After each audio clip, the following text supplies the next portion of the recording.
وَلَقَدْ يَسَّرْنَا الْقُرْآنَ لِلذِّكْرِ فَهَلْ مِن مُّدَّكِرٍ۔ اور ہم نے قرآن کو سمجھنے کے لیے آسان کر دیا، تو کوئی ہے جو سوچے سمجھے۔ صوت القرآن، قرآن کی آواز۔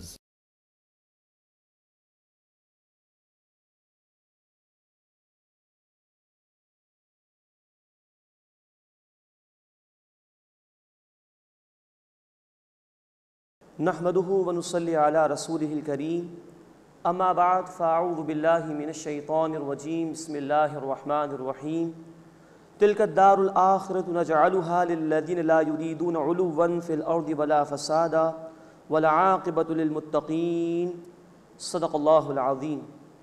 سورۃ القصص آیت نمبر 83 سے ہم اپنا مطالعہ شروع کر رہے ہیں۔ اب اس سورہ مبارکہ کا آخری رکوع شروع ہو رہا ہے۔ اس میں نیکی اور بدی کے قانون کو اللہ تعالیٰ نے بیان فرمایا، نبی کریم صلی اللہ علیہ وسلم کو تسلی دی گئی ہے اور شرک کی نفی کی گئی ہے۔ تلک الدار الآخرۃ نجعلها للذین لا یریدون علوا فی الارض ولا فسادا۔ یہ آخرت کا گھر ہے، ہم ان لوگوں کے لیے تیار کرتے ہیں جو زمین میں برتری تکبر نہیں چاہتے اور نہ ہی فساد۔ والعاقبۃ للمتقین، اور عمدہ انجام بالآخر تقوی اختیار کرنے والوں کے لیے ہے۔ اس سے پچھلے رکوع میں ہم نے قارون کے واقعے کا مطالعہ کیا تھا، وہ شخص کے جس نے تکبر کیا، جو مادہ پرستی کی فتنے میں مبتلا تھا، اللہ تعالیٰ نے اسے برے انجام سے دوچار کیا۔ لیکن اس آیت میں بیان کیا جا رہا ہے کہ اصل گھر تو آخرت کا ہے، اور وہ ان لوگوں کے لیے جو تکبر نہیں کرتے اور زمین میں فساد نہیں مچاتے، اللہ کی نافرمانی نہیں کرتے۔ والعاقبۃ للمتقین، اور عمدہ انجام بالآخر تقوی اختیار کرنے والوں کے لیے ہے۔ اللہ ہمیں اپنے متقین بندوں میں شامل فرمائے۔ من جاء بالحسنۃ فلہ خیر منہا، جو نیکی کے ساتھ آئے گا تو اس کے لیے اس سے بہتر صلہ ہوگا۔ ومن جاء بالسیئۃ، اور جو برائی کے ساتھ آئے گا فلا یجزی الذین عملوا السیئات، تو لوگوں کو جنہوں نے برے اعمال کیے بدلہ دیا جائے گا، الا ما کانوا یعملون، صرف وہی جو وہ اعمال کیا کرتے تھے۔ ابھی اللہ تعالیٰ کی مہربانی کا ذکر ہو رہا ہے کہ نیکی کا بدلہ اللہ بڑھا چڑھا کر عطا فرمائیں گے۔ مثال کے طور پر مسلم شریف کی روایت ہے، اللہ کے رسول صلی اللہ علیہ وسلم نے فرمایا کہ بندہ جب نیکی کرتا ہے تو اللہ تعالیٰ 10 گنا سے لے کے 700 گنا تک اس کو اجر و ثواب عطا فرماتے ہیں۔ اور بخاری شریف کی روایت میں بھی ذکر ہے، اور سورۃ البقرہ آیت نمبر 261 میں بھی ذکر ہے کہ 700 سے زائد بھی اللہ تعالیٰ جس کو چاہتا ہے عطا فرماتا ہے۔ تو نیکی کا معاملہ تو یہ کہ اللہ بڑھا چڑھا کر عطا فرمائیں گے، لیکن بدی کا معاملہ یہ کہ اگر کسی نے گناہ کیا تو اتنی ہی سزا دی جائے گی جتنا کہ اس نے برا عمل کیا تھا۔ ان الذی فرض علیک القرآن لرادک الی معاد، بے شک اے نبی صلی اللہ علیہ وسلم، جس ہستی یعنی اللہ نے آپ پر قرآن کو لازم کیا ہے، یعنی اس کی تبلیغ کو، اس کو عام کرنے کو، وہ ضرور آپ کو لوٹنے کی جگہ پھیر کر لے آئے گا۔ دو باتیں اس میں سمجھنے کی ہے۔ نمبر ایک کہ اللہ تعالیٰ نے آپ پر قرآن کی تبلیغ کو لازم قرار دیا۔ سورۃ المائدہ آیت نمبر 67 میں یہ الفاظ آ چکے ہیں، یا ایھا الرسول بلغ ما انزل الیک من ربک، اے رسول صلی اللہ علیہ وسلم پہنچا دیجئے جو کچھ بھی آپ پر آپ کے رب کی طرف سے نازل کیا گیا۔ فرمایا کہ اے نبی صلی اللہ علیہ وسلم، آپ کا رب جس نے آپ پر لازم کیا ہے قرآن کو، وہ لوٹنے کی جگہ پھیر کر آپ کو لے آئے گا۔ اس کی دو تفاسیر کی گئی ہیں، ایک تو یہ کہ اللہ جنت میں آپ کو داخل فرمائے گا، اور بہترین اور حسین انجام ہوگا آپ صلی اللہ علیہ وسلم کا، اور بلند درجات اللہ تعالیٰ آپ صلی اللہ علیہ وسلم کو عطا فرمائیں گے۔ یہ تو ہے آخرت کے حوالے سے اعلیٰ مقام آپ کو عطا کیا جائے گا۔ لیکن دنیا میں بہرحال یہ ہے، ابن عباس رضی اللہ تعالیٰ عنہ فرماتے ہیں، بخاری شریف میں یہ تفصیل ہے کہ اس سے مراد ہے کہ رسول صلی اللہ علیہ وسلم کو اللہ تعالیٰ واپس مکے لے کر آئیں گے۔ سورۃ القصص مکی صورت ہے، لیکن آپ کو یہاں سے ہجرت کر کے جانا ہوگا، لیکن اللہ واپس آپ کو لوٹا کر لائے گا، اور فتح مکہ کے موقع پر اس دنیا میں بھی آپ صلی اللہ علیہ وسلم کو اللہ غلبہ عطا فرمائے گا۔ قل ربی اعلم من جاء بالہدی ومن هو فی ضلال مبین، اے نبی صلی اللہ علیہ وسلم فرما دیجئے میرا رب خوب جانتا ہے کہ کون ہدایت کے ساتھ آیا اور کون ہے جو کھلی گمراہی میں ہے۔ وما كنت ترجو ان يلقى اليك الكتاب الا رحمة من ربك، اور اے نبی صلی اللہ علیہ وسلم آپ امید نہیں رکھتے تھے کہ آپ کی طرف کتاب نازل کی جائے گی مگر یہ کہ آپ کے رب کی رحمت سے۔ فلا تکونن ظہیرا للکافرین، تو آپ ہرگز ہرگز کفر کرنے والوں کے لیے مددگار مت ہوئیے گا۔ مراد یہ ہے کہ مشرکین کا رد کیا جا رہا ہے۔ وہ کہتے تھے کہ آپ قرآن کے بجائے کچھ اور شے ہمیں پیش کر کے دکھائیے، اس میں کچھ رد و بدل کر دیجئے۔ تو اللہ تعالیٰ نے فرمایا کہ اے نبی صلی اللہ علیہ وسلم، آپ کو کوئی توقع نہیں تھی، بلکہ اللہ نے اپنے فضل سے یہ کتاب آپ کو عطا فرمائی، آپ اللہ کے مخصوص اور چنے ہوئے بندے ہیں صلی اللہ علیہ وسلم۔ اور مزید فرمایا کہ آپ ہرگز ہرگز کفار کے مددگار نہ بنیے گا۔ یہ وہی اسلوب ہے جو مکی صورتوں میں اختیار کیا جاتا ہے کہ خطاب ہوتا ہے رسول کریم صلی اللہ علیہ وسلم سے، لیکن سنایا دوسروں کو جاتا ہے کہ نبی صلی اللہ علیہ وسلم کوئی کمپرومائز نہیں کریں گے، تمہاری مخالفت کے سامنے یہ ڈٹے رہیں گے اور ہرگز تمہاری بات کو نہیں مانیں گے۔ وَلَا يَصُدُّنَّكَ عَنْ آيَاتِ اللَّهِ بَعْدَ إِذْ أُنزِلَتْ إِلَيْكَ، اور وہ آپ کو ہرگز اللہ کی آیات سے نہ روکیں اس کے بعد کہ جبکہ وہ آیات آپ پر نازل کر دی گئیں۔ وَادْعُ إِلَىٰ رَبِّكَ، اور آپ اپنے رب کی طرف دعوت دیجئے۔ وَلَا تَكُونَنَّ مِنَ الْمُشْرِكِينَ، اور آپ ہرگز ہرگز مشرکین میں سے مت ہو جائیے۔ اب یہ پھر مشرکین مکہ کی نفی ہو رہی ہے۔ اللہ کے حبیب صلی اللہ علیہ وسلم کو کہا جا رہا ہے کہ نبی کوئی کمپرومائز نہ کیجیے، آپ اللہ کے دین کی دعوت پر استقامت کا مظاہرہ فرمائیے، لوگوں کو دین کی طرف دعوت دیجیے اور مشرکین میں سے ہرگز نہ ہو جائیے۔ مراد یہ کہ مشرکین کو سنایا جا رہا ہے کہ یہ تم سے کوئی کمپرومائز نہیں کریں گے اور حق کے راستے پر گامزن رہیں گے۔ وَلَا تَدْعُ مَعَ اللَّهِ إِلَٰهًا آخر، اور اللہ کے ساتھ کسی اور معبود کو نہ پکاریے۔ اللہ کے رسول سے خطاب، لیکن مشرکین کی نفی کی جا رہی ہے۔ لا الہ الا ہو، اس اللہ کے سوا کوئی معبود نہیں۔ کل شیء ہالک الا وجہہ، اس اللہ کے رخ انور کے سوا ہر شے فنا ہو جانے والی ہے۔ لہ الحکم، اسی کے لیے حکم ہے، یعنی تمام اختیارات اللہ ہی کے لیے ہیں۔ وإلیہ ترجعون، اور اسی کی طرف تم سب لوٹائے جاؤ گے۔ بسم اللہ الرحمن الرحیم۔ الف لام میم، احسب الناس ان یترکوا ان یقولوا آمنا وہم لا یفتنون۔ اب سورۃ العنکبوت کا آغاز ہو رہا ہے۔ یہ سورہ مبارکہ مکی صورت ہے اور سن 5 نبوی میں یہ نازل ہوئی ہے۔ یہ دور وہ تھا کہ جس میں بڑی مشکلات تھی اہل ایمان کے لیے۔ اسی دور میں سورۃ الکہف بھی نازل ہوئی تھی، جس میں اصحاب کہف کے واقعے کے بیان کے ذریعے اہل ایمان کو ثابت قدم رہنے کی تلقین کی گئی تھی۔ تو دور مشکلات کے لیے ہدایات ہیں جو اس سورہ مبارکہ میں عطا کی گئی ہیں۔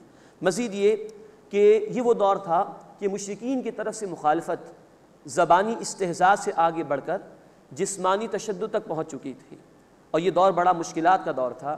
تو ایسے دور کے لیے بڑی اہم ہدایات اس سورہ مبارکہ میں عطا کی گئی ہیں۔ پہلے رکوع میں انشاءاللہ ہم پڑھیں گے کہ اللہ کی طرف سے بات بیان کی گئی ہے کہ آزمائشیں تو لازماً اہل ایمان پر آئیں گی، اور ان آزمائشوں کے ادوار کے لیے اہم ہدایات عطا کی گئی ہیں۔ پھر ہم 3 رکوع پڑھیں گے انشاءاللہ تعالیٰ، رکوع نمبر 2، 3 اور 4۔ اس میں انباء الرسل کا ذکر ہے، پچھلے رسولوں اور ان کی قوموں کے حالات کو بیان کیا گیا ہے۔ مزید یہ کہ اس کے بعد 3 رکوع ہم انشاءاللہ اور پڑھیں گے، رکوع نمبر 5، 6 اور 7۔ اس میں مشرکین کے حوالے سے بھی خطاب ہے جو مکے میں موجود تھے، اور مسلمانوں کو بڑی اہم ہدایات عطا کی گئی ہیں اللہ کی طرف سے۔ پہلا رکوع ہم شروع کر رہے ہیں، اس میں دور مشکلات کے لیے اہم رہنمائی اور ہدایات عطا کی گئی ہیں۔ الف لام میم، یہ حروف مقطعات ہیں، انہیں علیحدہ علیحدہ پڑھا جاتا ہے، ان کے اصل معنی اللہ ہی کے علم ہے۔ احسب الناس ان یترکوا ان یقولوا آمنا وہم لا یفتنون، کیا لوگوں نے یہ گمان کر لیا ہے کہ وہ یوں ہی چھوڑ دیے جائیں گے کہ انہوں نے کہا کہ ہم ایمان لے آئے ہیں اور ان کی آزمائش نہیں کی جائے گی؟ یہ ہے جو اس دور مشکلات میں کہا جا رہا ہے کہ آزمائشیں تو لازماً آئیں گی، محض ایمان کا دعویٰ کر لینا کافی نہیں، اللہ آزمائشوں سے گزارے گا۔ وَلَقَدْ فَتَنَّ الَّذِينَ مِن قَبْلِهِمْ، اور یقیناً ہم نے ان سے پہلے لوگوں کو آزمایا۔ فَلَيَعْلَمَنَّ اللَّهُ الَّذِينَ صَدَقُوا، اور اللہ ضرور ظاہر فرما دے گا ان لوگوں کو جو سچے ہوئے۔ وَلَيَعْلَمَنَّ الْكَاذِبِينَ، اور اللہ ضرور ظاہر فرما دے گا جھوٹوں کو۔ یعنی ان آزمائشوں کا مقصد بیان کیا جا رہا ہے کہ ان کے ذریعے سے اللہ کھرے اور کھوٹے کا فیصلہ فرما دیتے ہیں۔ اب یہاں اہل ایمان کو بتایا گیا کہ ہر دور میں یہ حق اور باطل کا معرکہ جاری رہا ہے، ہر دور میں اہل ایمان پر مصیبتیں آئی ہیں، آزمائشیں آئی ہیں، ہر دور میں اہل ایمان آزمائے گئے ہیں۔ اسی طرح کی ایک آیت ہم پڑھ چکے ہیں سورۃ البقرہ آیت نمبر 214 میں، ام حسبتم ان تدخلوا الجنہ ولما یأتکم مثل الذین خلوا من قبلکم مستهم البأساء والضراء وزلزلوا حتى یقول الرسول والذین آمنوا معه متی نصر اللہ الا ان نصر اللہ قریب۔ کیا تم نہیں سمجھ لے کہ تم ایسے ہی جنت میں داخل ہو جاؤ گے؟ حالانکہ ابھی تم پر وہ مشکلات، وہ مصائب نہیں آئے جو تم سے پچھلے لوگوں پر آئے تھے۔ ان پر تکلیفیں آئیں، مصیبتیں آئیں، پریشانی آئیں، وہ ہلا دیے گئے، اتنے آزمائے گئے اور ہلا دیے گئے کہ وقت رسول اور اہل ایمان پکار اٹھے کہ اللہ تیری مدد کب آئی؟ تب اللہ نے کہا کہ آگاہ ہو جاؤ، اللہ کی مدد آیا ہی چاہتی ہے۔ اسی طرح حضرت خباب بن ارت رضی اللہ تعالیٰ عنہ نے عرض کیا تھا رسول کریم صلی اللہ علیہ وسلم سے، بخاری شریف میں تفصیل ہے کہ یا رسول اللہ بڑی مشکلات آ رہی ہیں، آپ دعا فرمائیے۔ آپ صلی اللہ علیہ وسلم نے کچھ غصے کا اظہار فرمایا اور فرمایا کہ تم سے پہلے لوگوں کو زمین میں زندہ گاڑ کر ان کے اوپر آرے چلا دیے گئے، ان کے 2 ٹکڑے کر دیے گئے، ان کے جسموں میں لوہے کی کنگھیاں چلا کر ان کے جسموں کو لہو لہان کر دیا گیا، لیکن یہ شے بھی ان کو دین سے ہٹا نہیں سکی۔ جان لو اللہ کا دین غالب ہو کر رہے گا۔ تو ان مشکلات کے ادوار میں کہا جا رہا ہے کہ برداشت کرو، جھیلو، اللہ نے پہلے بھی لوگوں کو آزمایا ہے، ان آزمائشوں سے گزرے بغیر نجات ممکن نہیں ہے۔ اب اس کے بعد جو مشرکین تھے، ان کے سردار نافرمانی جو کر رہے تھے، اہل ایمان پر مظالم ڈھا رہے تھے، ان کا ذکر آ رہا ہے۔ ام حسب الذین یعملون السیئات ان یسبقونا، کیا جو لوگ برے کام کرتے ہیں انہوں نے گمان کیا کہ وہ ہم سے بچ نکلیں گے؟ ساء ما یحکمون، برا ہے جو وہ فیصلہ کر رہے ہیں۔ یعنی یہ مشرکین کو اللہ کی طرف سے وارننگ بھی ہے، تم جو ہے بچ نہیں سکو گے اللہ کے عذاب سے۔ اور اسی میں تسلی اہل ایمان کے لیے کہ یہ جو لوگ تم پر مظالم ڈھا رہے ہیں، ان سے نمٹنے کے لیے اللہ تعالیٰ کافی ہے۔ من کان یرجو لقاء اللہ، جو کوئی اللہ سے ملاقات کی امید رکھتا ہے، فإن اجل اللہ لآت، بے شک اللہ کا وعدہ ضرور آنے والا ہے، وہو السمیع العلیم، اور وہ خوب سننے والا، علم رکھنے والا ہے۔ اب یہ تسلی دی جا رہی ہے اہل ایمان کہ جو لوگ بھی اللہ کے نیک بندے ہیں، دین کے راستے میں آنے والی مشکلات کو برداشت کر رہے ہیں اور امید رکھتے ہیں کہ اللہ سے ان کی ملاقات ہوگی، تو یقیناً اللہ کا وعدہ سچا ہے۔ یہ دلجوئی ہے کہ تم جو محنتیں کر رہے ہو، مصیبتوں کو برداشت کر رہے ہو، اللہ اس محنت کو رائے گا جانے نہیں دے گا، اللہ اس کا بہترین بدلہ تمہیں عطا فرمائے گا۔ وَهُوَ السَّمِيعُ الْعَلِيمُ، اور وہ اللہ خوب سننے والا، خوب علم رکھنے والا ہے۔ وَمَنْ جَاهَدَ فَإِنَّمَا يُجَاهِدُ لِنَفْسِهِ، اور جو کوئی جہاد کرتا ہے، محنت کرتا ہے، کوشش کرتا ہے، تو اپنے بھلے کے لیے کوشش کرتا ہے۔ یہ ہے اللہ کی شان بے نیاز سے۔ اللہ کو ہماری عبادات کی، ہماری محنتوں کی ضرورت نہیں۔ جو کوئی بھی اللہ کی عبادت کر رہا ہے، اللہ کے دین کے لیے جد و جہد کر رہا ہے، محنت کر رہا ہے، اپنے بھلے کے لیے، اللہ کو کوئی حاجت نہیں۔ وَمَنْ جَاهَدَ فَإِنَّمَا يُجَاهِدُ لِنَفْسِهِ، اور جو کوئی جہاد کرتا ہے، محنت کرتا ہے، تو اپنی ذات کے لیے، اپنے بھلے کے لیے محنت کرتا ہے۔ ان اللہ لغنی عن العالمین، بے شک اللہ تعالیٰ تمام جہان والوں سے بے نیاز ہے، اس کو تمہاری محنتوں کی کوئی ضرورت نہیں ہے۔ والذین آمنوا وعملوا الصالحات، اور وہ لوگ جو ایمان لائے اور جنہوں نے نیک اعمال کیے، لنکفرن عنہم سیئاتہم، ہم ضرور ان سے ان کی برائیاں دور کر دیں گے۔ وَلَنَجْزِيَنَّهُمْ أَحْسَنَ الَّذِي كَانُوا يَعْمَلُونَ، اور ہم ضرور انہیں بدلہ عطا کریں گے ان کے اعمال کا بہترین بدلہ۔ اب اس کے بعد 3 مسائل کا ذکر آ رہا ہے اس رکوع میں، جو اس وقت صحابہ اکرام کو پیش آ رہے تھے۔ نمبر 1، کچھ نوجوان صحابہ تھے، ان کے والدین مشرک تھے، تو وہ والدین کہتے تھے کہ بھائی دیکھو تمہارا ہی تو قرآن کہتا ہے کہ ماں باپ کے ساتھ اچھا سلوک کرو، اب تم ہماری بات نہیں مانتے اور محمد صلی اللہ علیہ وسلم کی دعوت کو قبول کر رہے ہو، تو وہ صحابہ پریشان ہو گئے۔ دوسرا مسئلہ یہ تھا کہ کچھ کمزور کردار لوگ بھی ممکن ہے کہ آگے آ جائیں، جو دین کی محنت کے راستے میں جب مشکلات آئیں تو پیچھے ہٹ جائیں، ان کو بھی متنبع کر دیا گیا۔ اور نمبر 3، کچھ بڑے بوڑھے تھے جو بڑے شوگر کوٹڈ انداز میں سمجھاتے تھے اپنے نوجوانوں کو، بھائی تم محمد صلی اللہ علیہ وسلم کی دعوت کو قبول نہ کرو، ہم تمہاری برائیاں برداشت کر لیں گے قیامت کے دن، لیکن تم ان کی بات کو نہ مانو۔ یہ 3 مسائل پیش آ رہے تھے اس معاشرے میں، اسی دور مشکلات میں، اس کو قرآن نے اس مقام پر ایڈریس کیا ہے۔ وَوَصَّيْنَا الْإِنسَانَ بِوَالِدَيْهِ حُسْنًا، اور ہم نے انسان کو ماں باپ سے حسن سلوک کا حکم دیا ہے۔ وَإِن جَاهَدَاكَ لِتُشْرِكَ بِي مَا لَيْسَ لَكَ بِهِ عِلْمٌ فَلَا تُطِعْهُمَا، اور اگر وہ تجھ سے کوشش کریں، تجھ پر زور ڈالیں کہ تو میرے ساتھ کسی کو شریک ٹھہرا جس کا تجھے کوئی علم نہیں، تو ان کی بات کو نہ مان۔ إِلَيَّ مَرْجِعُكُمْ فَأُنَبِّئُكُمْ بِمَا كُنتُمْ تَعْمَلُونَ، تمہیں میری طرف لوٹ کر آنا ہے، پھر میں تمہیں ضرور بتا دوں گا جو کچھ تم کیا کرتے تھے۔ انہی نوجوانوں میں سعد بن ابی وقاص رضی اللہ تعالیٰ عنہ کا نام ہے۔ ان کی والدہ مشرکہ تھی، والدہ نے بھوک ہڑتال کر دی کہ سعد اگر تم محمد صلی اللہ علیہ وسلم کے دین کو ترک نہیں کرو گے تو میں کھانا نہیں کھاؤں گی۔ یہ بخاری شریف میں تفصیل ہے۔ تو اللہ نے یہ آیت نازل فرما دی۔ ماں باپ کا ادب اور احترام اپنی جگہ، ماں باپ کے ساتھ حسن سلوک اپنی جگہ، لیکن ان کی ایسی بات نہیں مانی جائے گی جو اللہ کے حکم کے خلاف ہو۔ ابو داؤد شریف کی روایت بھی ہے، اللہ کے حبیب صلی اللہ علیہ وسلم نے فرمایا، لا طاعت لمخلوق فی معصیت الخالق، مخلوق کی ایسی اطاعت جائز نہیں جس میں خالق کی نافرمانی ہوتی ہو۔ اب ماں باپ کے لیے اگر یہ فرما دیا گیا تو باقی لوگ تو پھر بھی نیچے ہیں ماں باپ سے حقوق کے اعتبار سے، تو کسی بھی انسان کا کوئی ایسا حکم ماننا جس سے اللہ کی نافرمانی لازم آتی ہو یہ جائز نہیں ہے۔ تو یہ تسلی دے دی گئی نوجوان صحابہ کو کہ یہ ماں باپ اگر شرک پر مجبور کریں، اللہ کی نافرمانی پر مجبور کریں تو ان کی بات نہیں مانی جائے گی۔ مزید مفسرین نے لکھا ہے کہ ماں نے کہا کہ سعد اگر تم نہیں چھوڑو گے تو میں اپنے آپ کو ہلاک کر لوں گی، میں کھانے کو ہاتھ نہیں لگاؤں گی۔ تو سعد بن وقاص رضی اللہ تعالی عنہ نے فرمایا کہ اے ماں تجھ جیسی 100 جانیں بھی قربان ہو جائیں تو مجھے کوئی پرواہ نہیں ہے، میں محمد صلی اللہ علیہ وسلم کے دین کو نہیں چھوڑ سکتا۔ یہ ہے ایمان ایک طرف اور خونی رشتے دوسری طرف۔ اللہ کا حق، اللہ کے دین کا حق یہ سب سے اوپر رہے گا۔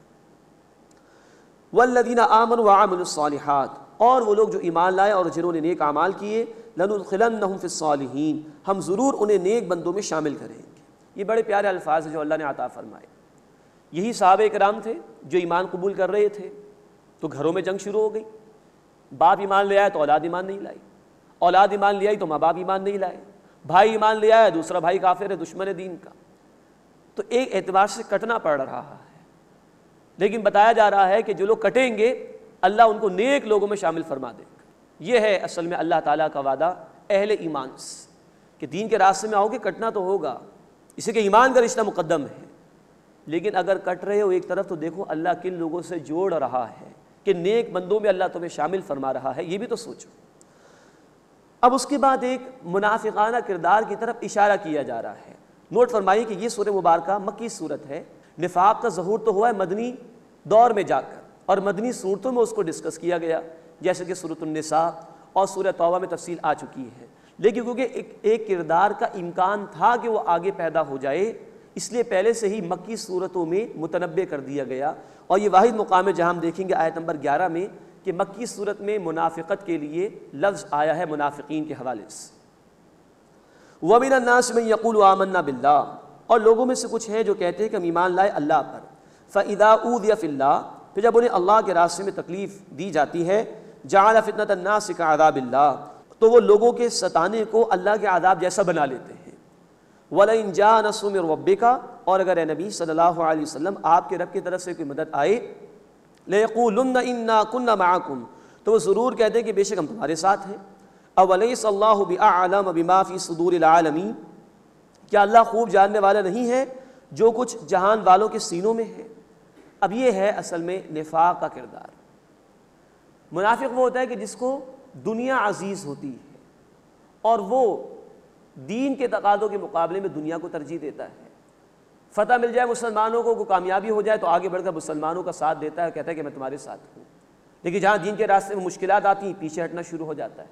کیونکہ اس کردار کا امکان تھا مدنی دور میں جا کر پیدا ہونے کا، تو مکی صورتوں میں ایڈوانس میں اس کے متعلق بتا دیا گیا، متنبع کر دیا گیا کہ اس کردار سے بچنے کی کوشش کرنا۔ وَلَيَعْلَمَنَّ اللَّهُ الَّذِينَ آمَنُوا وَلَيَعْلَمَنَّ الْمُنَافِقِينَ، اور اللہ ضرور ظاہر فرما دے گا ان لوگوں کو جو ایمان لائیں، اور اللہ ضرور ظاہر فرما دے گا انہیں جو منافق ہیں۔ یہ واحد مقام ہے مکی صورتوں میں جہاں منافقین کے لیے لفظ منافقین آیا ہے، ورنہ مکی صورتوں میں نفاق کا مرض بیان نہیں ہوا عام طور پر۔ تو یہ ہے کہ اللہ تعالیٰ آزمائشوں سے اس لیے بھی گزارتا ہے تاکہ کھرے اور کھوٹے کا فیصلہ ہو جائے۔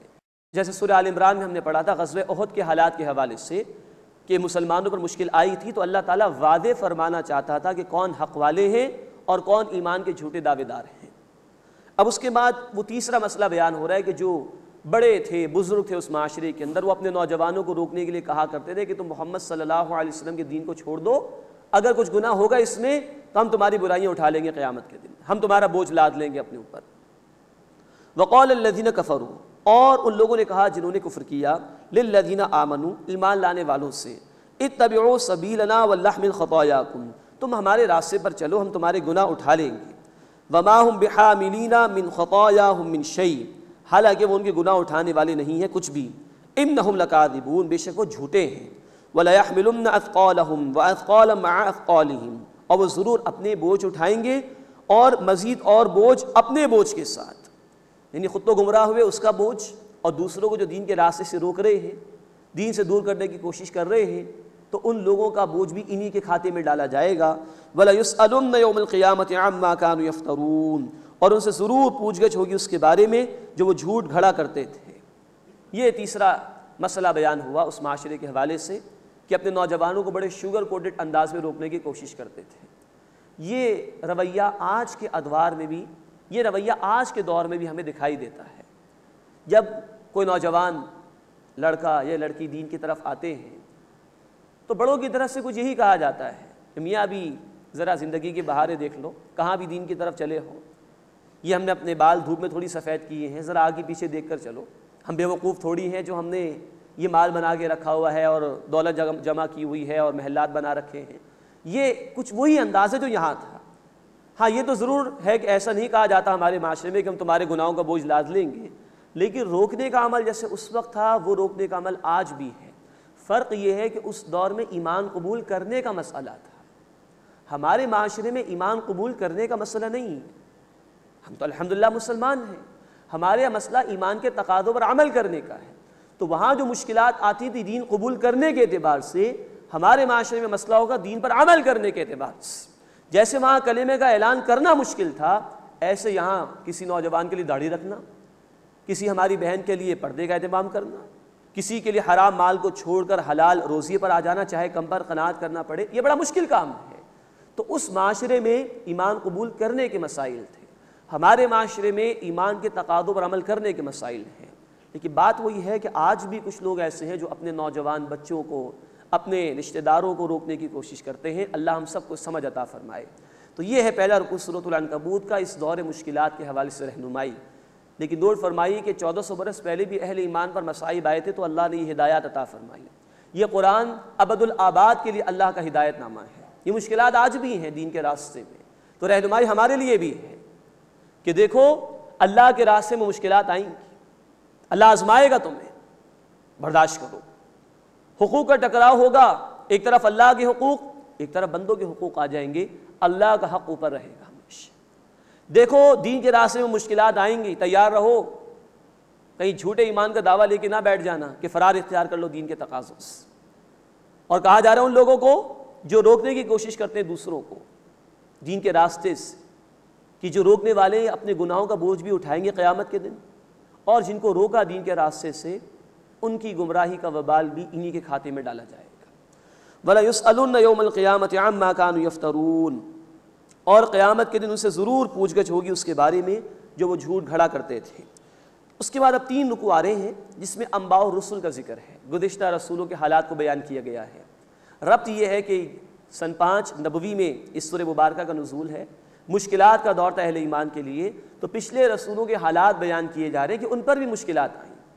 اہل ایمان ہر دور میں آزمائے گئے ہیں، لیکن بالآخر اللہ کی مدد شامل حال ہو جاتی ہے اہل ایمان کے، تو تسلی بھی دی جا رہی ہے اہل ایمان کو۔ تو اب 3 رکوع ہیں جس میں گزشتہ رسولوں کے حالات کا ذکر ہے۔ اب نوح علیہ السلام کا ذکر آ رہا ہے دوسرے رکوع میں، اور پھر ابراہیم علیہ السلام کا تذکرہ آئے گا۔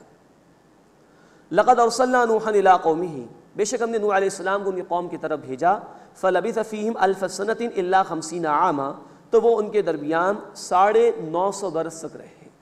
اندازہ کیجئے اتنا طویل عرصہ دین کے راستے میں دعوت دیتے ہوئے گزارا ہے حضرت نوح علیہ السلام نے۔ تو اہل ایمان کو بھی کہا جا رہا ہے کہ ان کے راستے میں مشکلات آئی ہیں، 950 برس تک انہوں نے برداشت کیا ہے۔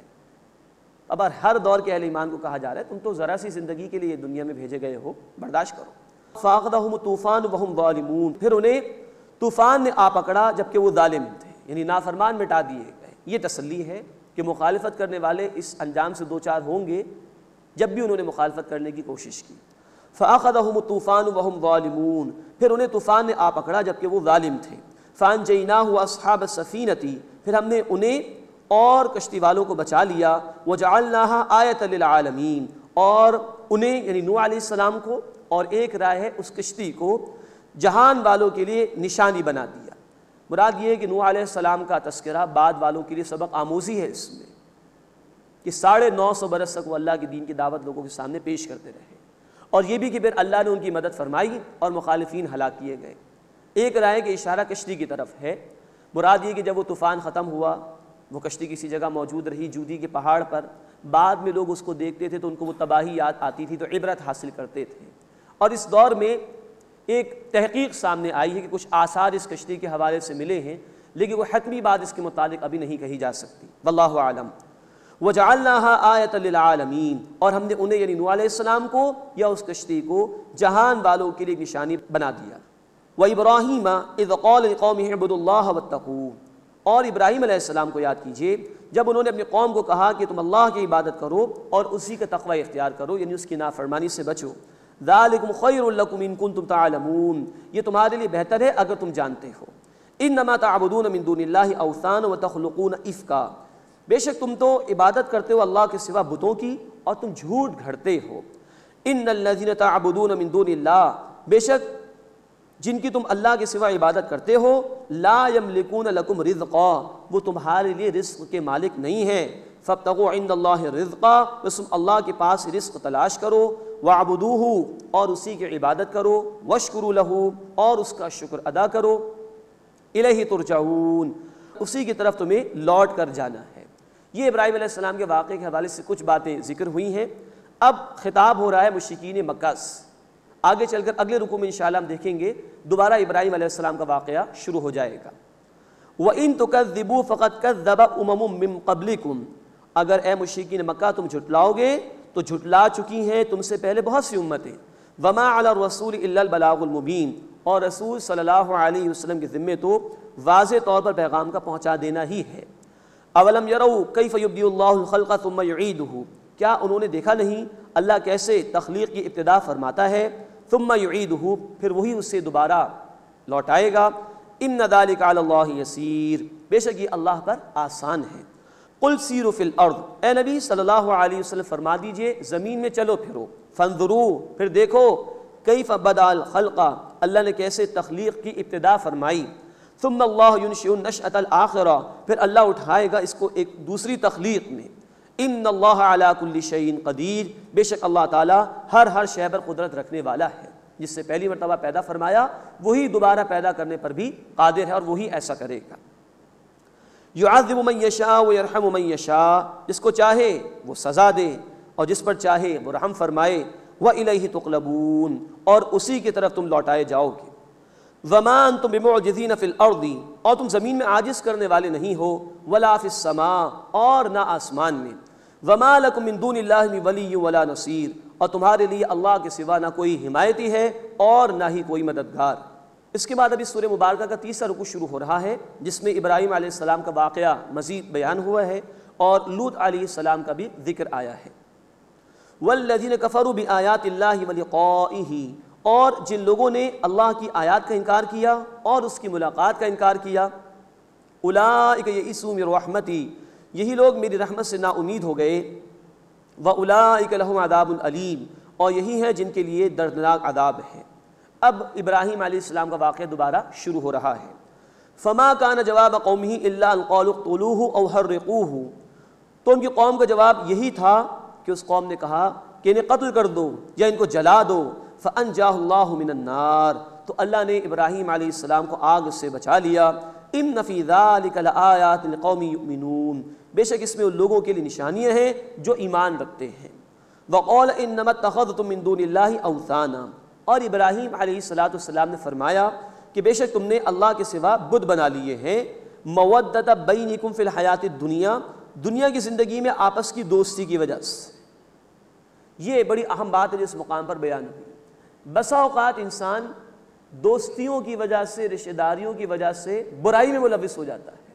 حق اس کے سامنے آتا ہے لیکن وہ یہ دیکھتا ہے کہ میرے دوست تو اس پر نہیں ہیں، میرے رشتہ دار تو ایسا نہیں کر رہے، تو وہ انکار کر دیتا ہے حق کا، اور پھر یہی چیز اس کو لے ڈوبتی ہے۔ اسی لیے تلقین ہمیں ہے سورہ توبہ آیت نمبر 119 میں، وَكُونُوا مَعَ الصَّادِقِينَ، سچے لوگوں کے ساتھ ہو جاؤ۔ برے لوگوں کے ساتھ انسان اٹھتا بیٹھتا ہے تو برائی کی طرف ہی مائل ہو جاتا ہے۔ فرمایا کہ مَوَدَّةَ بَيْنِكُمْ فِي الْحَيَاةِ الدُّنْيَا، دنیا کی زندگی میں آپس کی دوستی کی وجہ سے۔ اب یہاں تو یہ ہو گیا معاملہ، اب قیامت کا ذکر آ رہا ہے۔ ثم یوم القیامت یکفر بعضکم ببعض، پھر قیامت کے دن تم میں سے بعض کے مخالف ہو جائیں گے۔ ویلعن بعضکم بعضا، اور تم میں سے بعض پر لعنت کریں گے، ایک دوسرے کو برا بھلا کہیں گے، تم نے مجھے ورغلایا تھا، تم نے مجھے مروا دیا، تم نے مجھے گمراہ کر دیا۔ لیکن اس وقت اس لعن طعن کا کوئی فائدہ نہیں ہوگا۔ اس دنیا میں انسان کو حق قبول کرنا چاہیے۔ وَمَأْوَاكُمُ النَّارُ، اور تمہارا ٹھکانہ جہنم ہے۔ وَمَا لَكُم مِّن نَّاصِرِينَ، اور تمہارے لیے کوئی مددگار نہیں ہے۔ اب اس کے بعد ابراہیم علیہ السلام پر ایمان لے آئے تھے لوط علیہ السلام، ان کا ذکر آ رہا ہے۔ فآمن لہ لوط، پس ان پر ایمان لے آئے لوط علیہ السلام۔ مراد یہ کہ لوط علیہ السلام بھی اللہ کے رسول تھے، لیکن ابراہیم علیہ السلام کی قوم میں سے تو کسی نے ان کی بات نہیں مانی۔ لوط علیہ السلام ان کے بھتیجے تھے، انہوں نے تصدیق کی ابراہیم علیہ السلام کی۔ فآمن لہ لوط، پس ان پر لوط علیہ السلام ایمان لائے، مراد ان کی رسالت کا اقرار کیا۔ وقال انی مہاجر الی ربی، اور ابراہیم علیہ السلام نے کہا کہ بے شک میں اپنے رب کی طرف ہجرت کرنے والا ہوں، شام کے علاقے کی طرف چلے گئے تھے۔ انہ هو العزیز الحکیم، بے شک وہی اللہ غالب ہے، زبردست ہے، خوب حکمت والا ہے۔ وَوَهَبْنَا لَهُ اسحاق وَيَعْقُوب، اور ہم نے انہیں اسحاق اور یعقوب عطا کیے علیہم السلام۔ وَجَعَلْنَا فِي ذُرِّيَّتِهِ النُّبُوَّةَ وَالْكِتَابَ، اور ہم نے ان کی اولاد میں جاری کر دیا نبوت اور کتاب کو۔ وَآتَيْنَاهُ أَجْرَهُ فِي الدُّنْيَا، اور ہم نے انہیں ان کا اجر دنیا میں عطا کیا۔ وَإِنَّهُ فِي الْآخِرَةِ لَمِنَ الصَّالِحِينَ، اور بے شک وہ آخرت میں نیک لوگوں میں سے ہے۔ اب لوط علیہ السلام کا ذکر آ رہا ہے۔ وَلُوطًا إِذْ قَالَ لِقَوْمِهِ، اور یاد کرو لوط علیہ السلام کو جب انہوں نے کہا اپنی قوم سے، اِنَّكُمْ لَتَأْتُونَ الْفَاحِشَةَ، بے شک تم بے حیائی کا کام کرتے ہو، مَا سَبَقَكُمْ بِهَا مِنْ أَحَدٍ مِّنَ الْعَالَمِينَ، جو تم سے پہلے جہان والوں میں سے کسی نے بھی نہیں کیا۔ أَإِنَّكُمْ لَتَأْتُونَ الرِّجَالَ، کیا تم واقعی مردوں کے پاس جاتے ہو، بدکاری کرتے ہو، ہم جنس پرستی میں مبتلا ہو۔ وَتَقْطَعُونَ السَّبِيلَ، اور اصل راستے کو ترک کر دیتے ہو۔ مراد یہ کہ جو اللہ نے فطری طریقہ عطا فرمایا، شوہر اور بیوی کا تعلق، اس کو تم نے قطع کر دیا۔ اسی تعلق کے ذریعے سے نسل انسانی کا بقا ہے وہ آگے بڑھتی ہے، تم نے اللہ کے اس عطا کردہ فطری طریقے کی مخالفت کر دی۔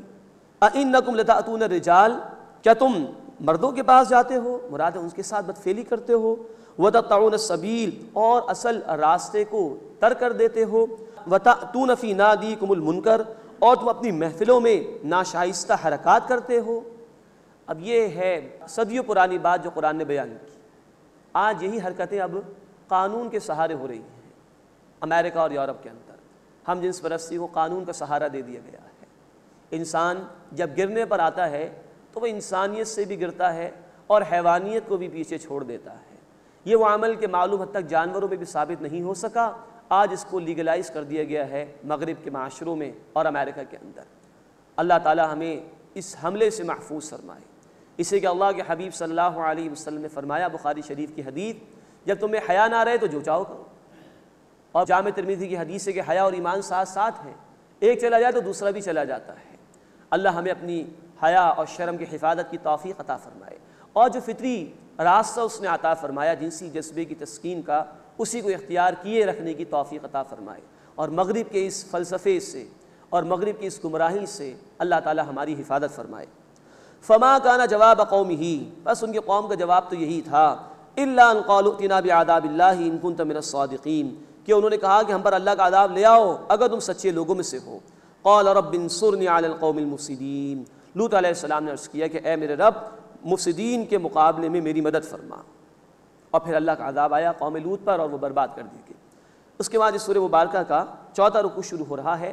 اس میں لوط علیہ السلام کا واقعہ مزید بیان ہوا ہے اور شعیب علیہ السلام کا واقعہ بھی بیان ہوا ہے۔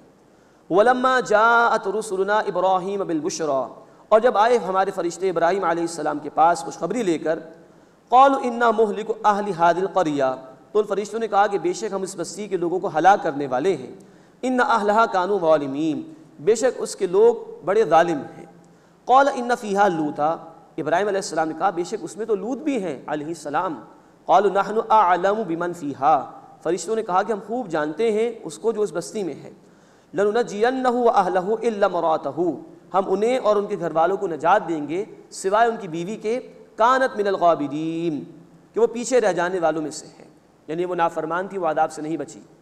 وَلَمَّا أَن جَاءَتْ رُسُلُنَا لُوطًا سِيءَ بِهِمْ، اور جب ہمارے فرشتے لوط علیہ السلام کے پاس آئے تو وہ ان سے پریشان ہوئے۔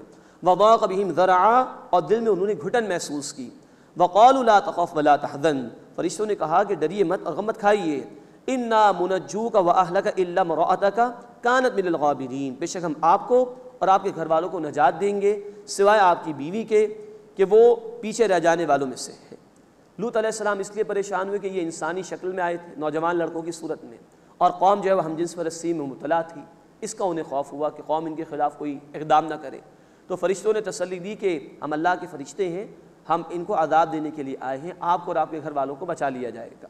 انا منزلون علی اہل هذه القرية رجزا من السماء, بے شک ہم اس بستی پر آسمان سے عذاب نازل کرنے والے ہیں, بما كانوا يفسقون, اس لیے کہ وہ نافرمانی کرتے تھے.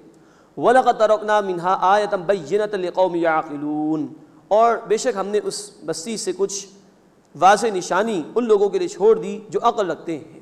اب حضرت شعیب علیہ السلام کا ذکر آ رہا ہے. وَإِلَىٰ مَدْيَنَ أَخَاهُمْ شُعَيْبًا, اور مدین کی طرف ان کے بھائی شعیب علیہ السلام کو بھیجا.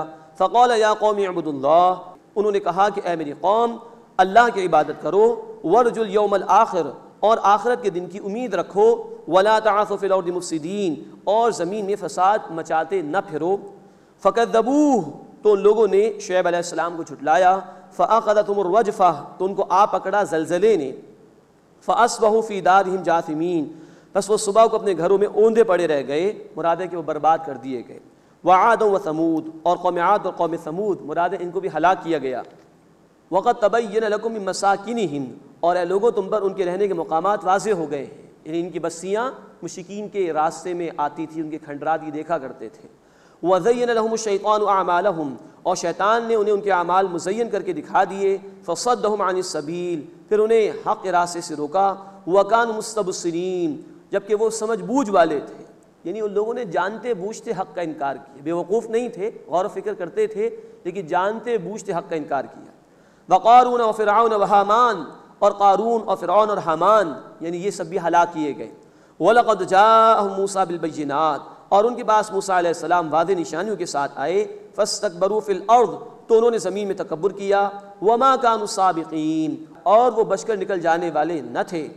اب اس کے بعد تمام قوموں کا مجموعی طور پر ذکر ہو رہا ہے, اور جو مختلف طرح کے عذاب اللہ نے نازل فرمائے مختلف قوموں پر, ان سب کو اس ایک مقام پر اللہ تعالیٰ نے بیان فرمایا ہے. فَكُلًّا أَخَذْنَا بِذَنبِهِ, بس ہم نے ہر ایک کو اس کے گناہ میں پکڑا. فَمِنْهُمْ مَنْ أَرْسَلْنَا عَلَيْهِ حَاصِبًا, تو ان میں سے ہے بعض کہ جن پر ہم نے پتھروں کی بارش برسائی, جیسے کہ قوم لوط. وَمِنْهُمْ مَنْ أَخَذَتْهُ الصَّيْحَةُ, اور ان میں سے بعض کو چنگھاڑ نے آ پکڑا, جیسے کہ قوم ثمود اور اصحاب مدین یعنی شعیب علیہ السلام کی قوم. وَمِنْهُمْ مَنْ خَسَفْنَا بِهِ الْأَرْضِ, اور ان میں سے بعض کو ہم نے زمین میں دھسا دیا, جیسے کہ قارون. وَمِنْهُمْ مَنْ أَغْرَقْنَا, اور ان میں سے بعض کو ہم نے غرق کر دیا, جیسے قوم نوح اور آل فرعون. وَمَا كَانَ اللَّهُ لِيَظْلِمَهُمْ, اور اللہ ایسا نہ تھا کہ ان پر ظلم فرماتا. وَلَٰكِن كَانُوا أَنفُسَهُمْ يَظْلِمُونَ, بلکہ وہ خود اپنی جانوں پر ظلم کرتے تھے. اب اس کے بعد اللہ تعالیٰ نے مشرکین کے حوالے سے ایک تمثیل اور ایک مثال بیان فرمائی ہے. ایک مکڑی کے جالے کا ذکر کر کے اللہ تعالیٰ نے مشرکین کی بے بسی کو ذکر فرمایا ہے اس مقام پر. مثل الذین اتخذوا من دون اللہ اولیاء کمثل العنکبوت, ان لوگوں کی مثال جنہوں نے اللہ کے سوا اور مددگار اختیار کر لیے ہیں مکڑی کی مانند ہے. اتخذت بیتا, اس نے ایک گھر بنایا یعنی اس کا جالا. وَإِنَّ أَوْهَنَ الْبُيُوتِ لَبَيْتُ الْعَنْكَبُوتِ, اور گھروں میں سب سے کمزور گھر بے شک مکڑی کا ہے. لَوْ كَانُوا يَعْلَمُونَ, کاش کہ وہ جانتے ہوتے. مراد یہ کہ مکڑی کا جالا سردی کے ایک تھپیڑے کو بھی برداشت نہیں کر سکتا, معمولی سی ہوا اس کا جھونکا وہ بھی برداشت نہیں کر سکتا, انتہائی کمزور. مزید جدید سائنس سے میں یہ بھی بتایا کہ اس گھر کے اندر کمزوری کا عالم یہ ہے کہ جو مکڑی ہوتی یعنی مادہ, وہ اکثر اوقات اپنے نر کو بھی مار دیتی ہے. یہ گھر کے اندرونی کیفیت ہے جو ماڈرن سائنس سے ہمیں بتائی آج. تو وہ لوگ کہ جو اللہ کے سوا کسی اور کو پکارتے ہیں, جھوٹے معبودوں کو, ان کا عالم بھی ایسا ہے کہ جیسا کہ مکڑی کا گھر. اللہ علی کل شیء قدیر, باقی ہر کوئی اس اللہ کا محتاج ہے. تو جو خود محتاج ہو وہ کسی کے کیا کام آ سکتا ہے. تو اس شرک کی اللہ تعالیٰ نے نفی فرمائی. اللہ کے سوا کسی اور پر توکل کرنا, کسی اور سے توقعات وابستہ کر لینا, اس کی اس مقام پر اللہ تعالیٰ نے نفی فرمائی. ہمیں بھی سوچنا چاہیے کہ آج ہماری توقعات کس سے وابستہ ہیں, اللہ سے یا دنیا کے کسی مالدار آدمی سے یا کسی ادارے سے یا اجتماعی سطح پر کسی قوم سے, کسی حکومت سے, کہ یہ ہمارے مائی باپ ہیں, گویا یہ ہمارے نفع نقصان کے مالک ہیں. معاذ اللہ ثم معاذ اللہ. اللہ کے سوا کسی اور سے توقعات وابستہ کرنا گویا کہ ایسا ہے جیسا کہ مکڑی کا گھر, اس کی کوئی حیثیت نہیں, اس کو کوئی ثبات نہیں ہے. ایسے ہی جو انسان اللہ کو چھوڑ کر کسی اور کے در پر جاتا ہے یا کوئی قوم اللہ کو چھوڑ کر کسی اور سے توقعات وابستہ کرتی ہے وہ انتہائی کمزور اور بودی ہے۔ لو کانوا یعلمون، کاش کہ وہ جانتے، ان اللہ یعلم ما یدعون من دونہ من شیء، بے شک اللہ جانتا ہے جس کو وہ پکارتے ہیں اس اللہ کے سوا، وہو العزیز الحکیم، اور وہ اللہ زبردست ہے، حکمت والا ہے۔ وَتِلْكَ الْأَمْثَالُ نَضْرِبُهَا لِلنَّاسِ، اور یہ مثالیں بیان کرتے ہیں لوگوں کے لیے، وَمَا يَعْقِلُهَا إِلَّا الْعَالِمُونَ، اور انہیں نہیں سمجھتے مگر علم رکھنے والے، جو غور و فکر کرتے ہیں وہ ان مثالوں سے نصیحت حاصل کرتے ہیں۔ خلق اللہ السماوات والارض بالحق، اللہ نے آسمانوں اور زمین کو پیدا فرمایا بامقصد طور پر، ان فی ذلک لآیۃ للمؤمنین، بے شک اس میں ایمان لانے والوں کے لیے نشانی ہے۔ یعنی جو ایمان والے ہیں وہ اللہ کی اس کائنات پر غور و فکر کرتے ہیں، ان کو ایک ایک ذرے میں توحید کے دلائل نظر آتے ہیں، وہ اللہ ہی سے سہارا طلب کرتے ہیں، اللہ ہی پر توکل کرتے ہیں اور اللہ ہی کے ہو رہتے ہیں۔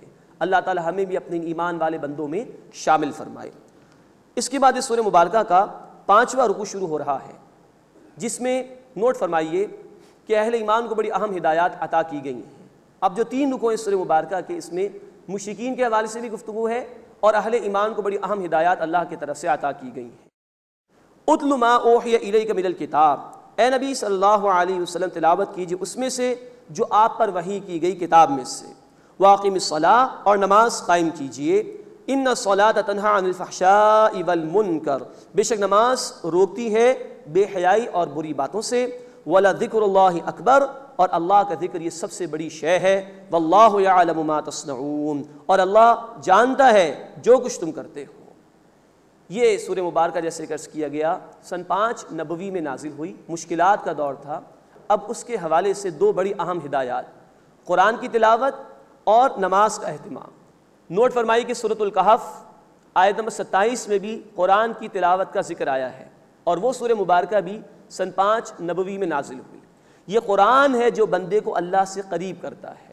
اسی قرآن میں پچھلی قوموں کے واقعات بھی ہیں، تو اہل ایمان جب ان واقعات کو پڑھتے ہیں تو انہیں نصیحت حاصل ہوتی ہے، ان کا ایمان مضبوط ہوتا ہے کہ مشکلات آتی ہیں اہل ایمان پر لیکن اللہ بالآخر مدد فرماتا ہے۔ تو قرآن کی تلاوت کا حکم دیا جا رہا ہے، ہاں وہ تلاوت جو سمجھ کر کی جائے، جو تأثر لیتے ہوئے کی جائے، غور و فکر کے ساتھ کی جائے، تو اس کے ذریعے سے سہارا لینے کی تلقین کی گئی۔ اور نمبر 2 نماز کا اہتمام، ہم پڑھ چکے ہیں سورۃ البقرہ آیت نمبر 45 اور سورۃ البقرہ آیت 153 میں کہ نماز کے ذریعے سے اور صبر کے ذریعے سے اللہ سے مدد مانگنی چاہیے۔ یہ نماز اللہ کے قریب کرتی ہے بندے کو، یہ نماز بندے کے لیے معراج کا درجہ رکھتی ہے۔ تو مشکلات کے دور میں خاص طور پر بندہ جب اللہ کی طرف رجوع کرتا ہے تو اللہ اس کو سہارا عطا فرماتا ہے۔ مسند احمد کی حدیث ہے، جب بھی نبی اکرم صلی اللہ علیہ وسلم کو کوئی مشکل پیش آتی تھی آپ اللہ کے حضور کھڑے ہو جاتے تھے، نماز ادا کرتے تھے۔ یہ مستقل وظیفہ تھا آپ صلی اللہ علیہ وسلم کا۔ مزید نوٹ فرمائی کہ نماز کو قائم کرنے سے مراد ہے پابندی سے ادا کرنا، اس کے آداب کے ساتھ تمام نمازوں کو ادا کرنا۔ اللہ ہمیں اس کی توفیق عطا فرمائے۔ ان الصلاۃ تنہی عن الفحشاء والمنکر، بے شک نماز بے حیائی اور بری باتوں سے روکتی ہے۔ 5 اوقات میں بار بار جب بندہ اللہ کے حضور جائے گا اور سمجھ کے قرآن پڑھے گا، سورہ فاتحہ ہی سمجھ کر اگر وہ پڑھ لے تو اللہ کی بھی یاد تازہ ہوگی، اللہ بدلے کے دن کا مالک ہے، قیامت کی بھی یاد تازہ ہوگی۔ پھر اے اللہ ہم تیری عبادت کرتے ہیں، ایاک نعبد، اپنے عبادت کا جو فریضہ ہم پر عائد ہوتا ہے وہ بھی یاد رہے گا۔ تو بار بار یہ نماز 5 اوقات میں جو دی گئی اسی لیے تاکہ اللہ کی اور آخرت کی یاد تازہ رہے، تاکہ بندہ گناہوں سے بچتا رہے۔ اور انشاءاللہ جو نماز کو اس کے آداب کے ساتھ ادا ہم کریں گے تو یہ نماز انشاءاللہ بے حیائی اور بری باتوں سے روکے گی۔ وقت لگتا ہے اس کے اندر لیکن روکتی ہے۔ لیکن اس میں ایک بات پیش نظر رہنی چاہیے، اللہ کے حبیب صلی اللہ علیہ وسلم نے احادیث میں ذکر کیا ہے کہ جو نماز انسان کو بے حیائی اور بری باتوں سے نہ روکے وہ نماز نہیں ہے۔ تو نماز ادا بھی کرنی، اس کی حفاظت بھی کرنی ہے، اس کے تقاضوں پر بھی عمل کرنا ہے، تو انشاءاللہ یہ نماز ہمیں بے حیائی اور بری باتوں سے ضرور روکے گی۔ وَلَذِكْرُ اللَّهِ اکبر، اور اللہ کی یاد سب سے بڑی شے ہے۔ قرآن کی تلاوت ذکر کا بہت بڑا ذریعہ، بلکہ قرآن مجسم ذکر ہے، الذکر ہے۔ سورہ الحجر آیت نمبر 9 میں یہ الفاظ آئے ہیں۔ نماز بھی اللہ کی یاد کا ذریعہ ہے، سورہ طٰہٰ آیت نمبر 14 میں یہ الفاظ آئے۔ لیکن نوٹ فرمائیں کہ ذکر ہر موقع پر مطلوب ہے۔ جمعے کی نماز مکمل ہو جائے تو کہا گیا سورۃ الجمعہ آیت نمبر 10 میں وَاذْكُرُوا اللَّهَ كَثِيرًا، کثرت سے اللہ کا ذکر کرو۔ سورہ البقرہ آیت نمبر 200 میں کہا گیا حج کے مناسک مکمل ہو گئے، کثرت سے اللہ کو یاد کرو۔ تو نماز سے ایک معین وقت میں ادا کرنی، لیکن ذکر ہر موقع پر مطلوب ہے، جس میں قرآن کی تلاوت بھی پھر ہوگی، اللہ کے رسول صلی اللہ علیہ وسلم کے بتائے ہوئے اذکار بھی ہیں، اللہ کے رسول صلی اللہ علیہ وسلم کی بتائی ہوئی مسنون دعائیں بھی ہیں، ہر حال میں یہ ذکر مطلوب ہے۔ اور اس ذکر کا فائدہ یہ ہے، اللہ تعالیٰ نے فرمایا سورۃ البقرہ آیت 152 میں فَاذْكُرُونِي أَذْكُرْكُمْ، تم مجھے یاد کرو میں تمہیں یاد کروں گا۔ تو مومن کو جو شے سہارا دیتی ہے وہ اللہ کا ذکر ہے، اللہ کی یاد ہے۔ تو بندہ جتنا اللہ کے ذکر میں لگا رہے گا اتنی ہی اللہ کی توجہ بندے کی طرف رہے گی، اتنی ہی اللہ کی مدد بندے کے شامل حال ہو جائے گی۔ وَلَذِكْرُ اللَّهِ أَكْبَرُ، اور اللہ کا ذکر یہ سب سے بڑی شے ہے۔ وَاللَّهُ يَعْلَمُ مَا تَصْنَعُونَ، اور اللہ خوب جانتا ہے جو کچھ تم کرتے ہو۔ تو یہ ہدایات عطا کی گئیں، قرآن کی تلاوت، نماز کا اہتمام، اور ہر حال میں اللہ کا ذکر کرنا۔ اللہ ہمیں بھی ان باتوں کا اہتمام کرنے کی توفیق عطا فرمائے، آمین یا رب العالمین۔ وآخر دعوان ان الحمد للہ رب العالمین۔